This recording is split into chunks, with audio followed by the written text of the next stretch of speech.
the government's response to a pandemic, not fucking storage wars. Again and again, Trump has failed to give this crisis the seriousness it requires. And make no mistake, this is serious. Too often, people discuss this in bloodless terms, citing the eeriness of empty streets or closed schools. But while the streets may be empty, hospitals are increasingly bursting at the seams, and the agony this virus causes is profound. I'm sure you've been reading the same stories I have of the woman whose 44-year-old husband died from this, or the parents of a 25-year-old who was placed in a medically induced coma. And the healthcare workers on the front lines know that this is just the beginning. Today is kind of getting worse and worse.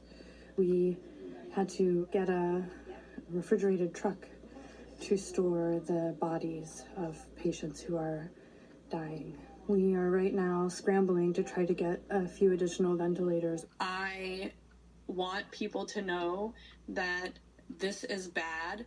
People are dying. We don't have the tools that we need in the emergency department and in the hospital to take care of them. And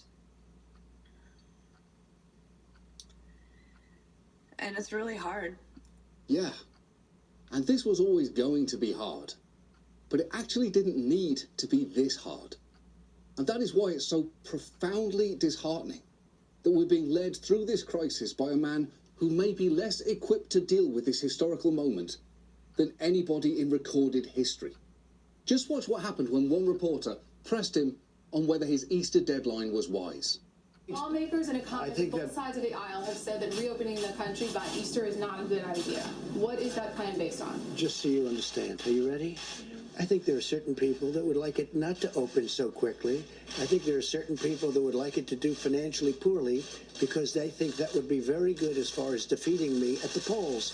And I don't know if that's so, but I do think it's so that there are people in your profession that would like that to happen.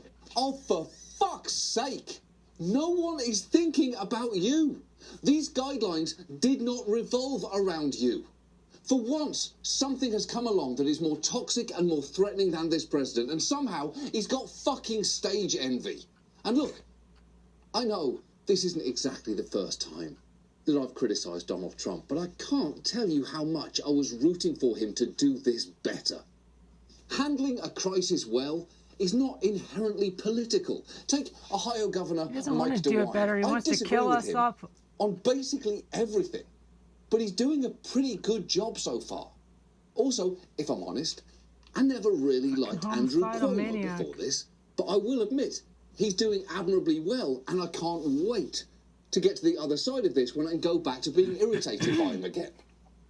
And I wish I could honestly say that we're going to be fine, but I don't know that. Most of us will, but not all of us. And the number who won't is very much up in the air right now. What is clear is that a crisis of this magnitude ends up revealing a lot about